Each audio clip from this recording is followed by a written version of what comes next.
I'm going to bring back the tournament fact sheets when it comes to this kind of course and tournament information. I used to provide graphics. That just takes too much time. One thing I want you to know, like when I come here and I look at this, we can look at the stimp meter all we want to see how fast the greens are. If we know that the greens aren't very undulating, the stimp meter doesn't really matter. 11.5 is pretty slow on the PGA Tour. One thing I like to look at is turf grass.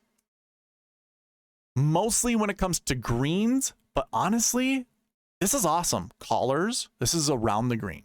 So it's like you're basically, well, it's that little outer ring of a green is what your collar is. We call this fringe most of the time.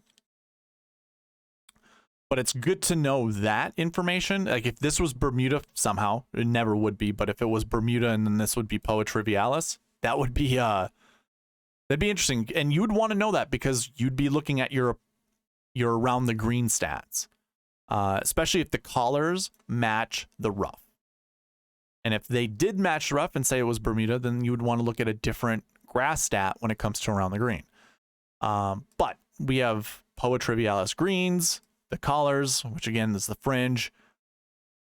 Pretty, I mean, any overseeded golf course you want to look at, like on tour, you could use. And you would, when it comes to grass stats, you'd be just fine doing that. So when I go through these things, I want you to know these are all data points. Just keep that in mind. They're all data points. And one data point is putting on this grass, Poa Trivialis overseed. Or if you just have overseed or whatever it goes by, whatever site you use or whatever, you know, spreadsheets that you look at, overseed would be the way. And you just add this to your model. We're not really just trying to like dissect the golfers in the field and pull out all the best Poa Trivialis putters.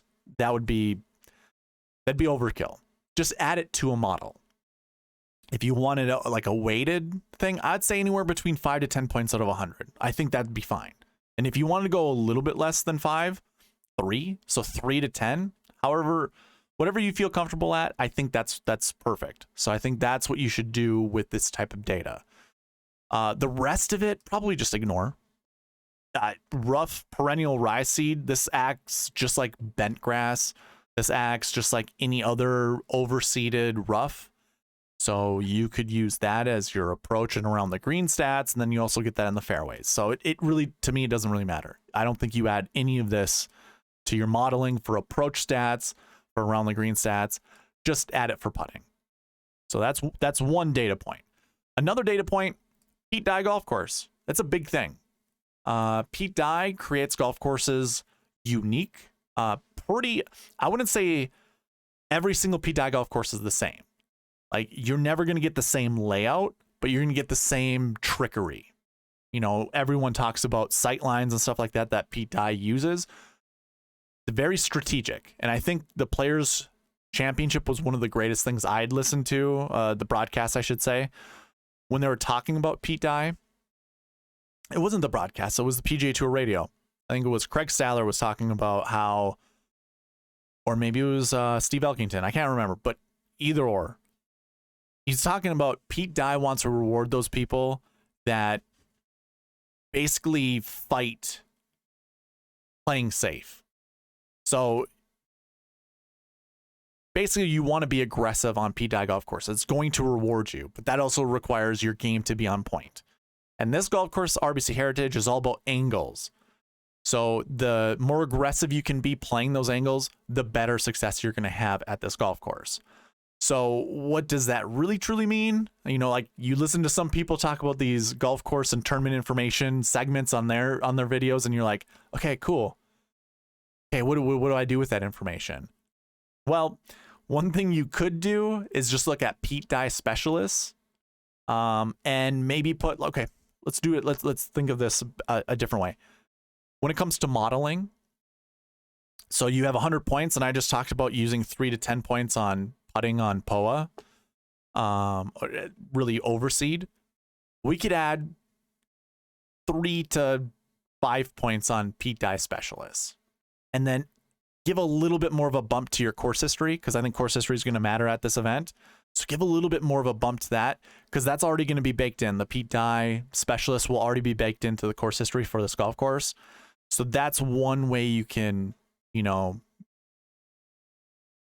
add it to your model. Find the golfers that are a little bit better at this.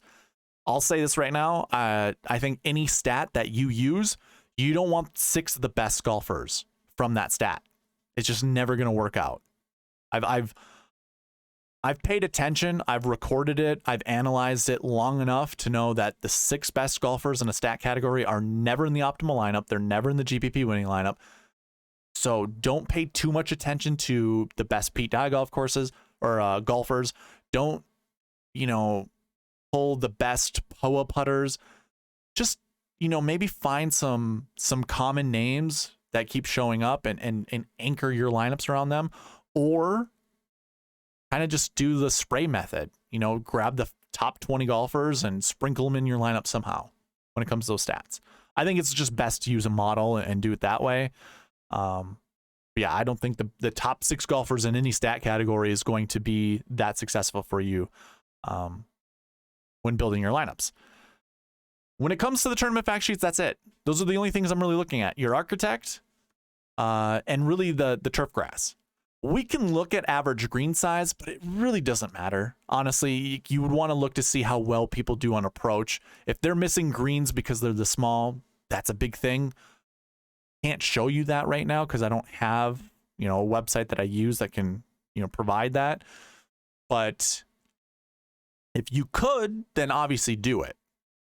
You know, because it would be more on approach rather than it would be putting when it comes to average green size.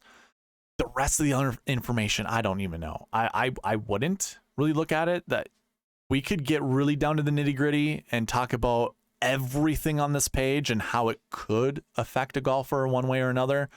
That's too much work, and it won't provide you the results you're hoping for.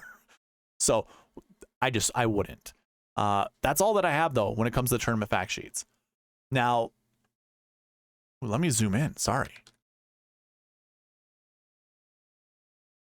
I have this course information page on my spreadsheets.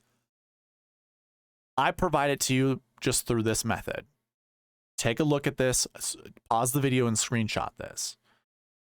You can look at every description that I have for Harbor Town Golf Links and just see, you know, what shot shape matters at this golf course, if there is one. I only really provide this to show you what shot shape, you know, matters at this golf course.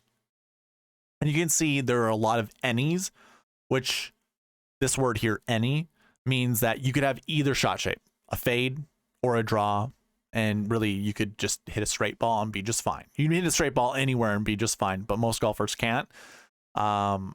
So these are all beneficial shot shapes. They're not required. So when I say a draw on 12 for the approach shot, it isn't because it's required. It's just this will offer the golfer many more opportunities for scoring. And that's my big thing, is like we want to find the best scoring opportunity golfers, or whatever you want to call them. The golfers that have the best scoring opportunity. That's what I'm looking for. Hole number 2, by the way, I was listening to someone else doing a hole by hole analysis. There's a big tree right in front of the green that you can't hit a draw. You will just get caught up in the tree. It's a large overhanging tree. And by the way, you're going to have a lot of those in this golf course. But on hole number 2, that tree guards the right side of the green. And if you're not all the way on the left side of the fairway during your approach shot into this, there's no way you can hit a draw into this green and actually make the green, keep your golf ball on the green. I don't even know if you can even land it on the green. So you want to hit a fade or provide the angle necessary to this green. If you are going to hit like a baby draw or a straight ball, but definitely golfers who hit a fade have the best scoring opportunity on this hole with their approach shots. So just keep that in mind. It isn't necessary. It's just preferred. Okay. Same comes down here with the draw on 12 and a fade on 14. Now, there are only 3 holes and really typically, you know, there are essentially around 32 to 36 shots that a golfer will have into the green, like from tee to green. Of course, if you're worse, you're going to have more. If you're better, you're going to have less. But around 32 to 36. Of the 32 shots that I'm anticipating you'll have at this golf course, only 3 of them are preferred to have a shot shape of one kind or another, meaning it's negligent. It's a long-winded way of telling you it's negligent. So not that I'm wasting your time. I'm just trying to provide as much data and knowledge as I possibly can. But yeah, if there was a specific shot shape that was way more preferred than another, well, guess what? I provide that information. If you were to go to the cheat sheet, I have that information right here under column P. You could use the golfers, and if you wanted to somehow add like a point total for fades versus draws, and you could add that to your model as well. I'd probably add anywhere between 2 to 5 points to that, and that's it. Like it wouldn't be a large amount of points that I would actually add to it, but you don't have to this week. It doesn't really matter. So that's usually what I like to do with the golf course. Again, it's a Pete Dye golf course, so go ahead, use all the Pete Dye stats you want. I kind of already touched on that a little bit earlier. And then when it comes to the tournament, let me freeze this. When it comes to the tournament, I like to look at the strength of field rating. This is an elevated event, which means the purse is a little bit more. First place, you get more money. So with your one and done leagues, this is something I've never touched on in my videos, but I do participate in a one and done league. Your winner's going to get like $3 million for this event. You want that, or it's your one and done. So go ahead, grab any of the better golfers that are at the top of the slate, and go with that, because you do want that money. So strength of field's high because it's an elevated event. 707 is very, very, very high. Outside of that, I really don't know what else to provide when it comes to this tournament. You know, if we're looking at DraftKings salaries, we'll go over this a little bit later, but, you know, lineup building is going to be very interesting this week. I just noticed there aren't that many 9K golfers. There's 5. Interesting. We'll go over that in the salary portion of the bucket system, but yeah, load up on your best golfers. You know, this is going to be, think of it like a major championship, not so much because of the importance of the tournament, but when it comes to lineup building, you know, building your major, I mean, and we'll cover this in the Masters review. 10-9-8, 7-7-6 is a pretty good approach. So keep that in mind. I think that all applies. By the way, okay, so another thing to go with tournament information. I kind of forget to do this every once in a while. The field is supposed to be set at 132. But because this is an elevated event, all your best golfers want to play in it. So of all the golfers that already committed, they were a bit over. So 132 is normally the number that they allow for this tournament. But we were about 12 golfers over that. 11 golfers over that. If there are more withdraws, there will not be replacements. And honestly, for content creators, this is a dream come true, because you don't have to update it when there are withdraws with the new golfers. It's all going to be right here. And if there are going to be some withdrawals, like John Rahm, your Masters champion, he could probably withdraw. Probably, I don't even know if he will or if he won't, but he could. And if that's the case, we just remove him.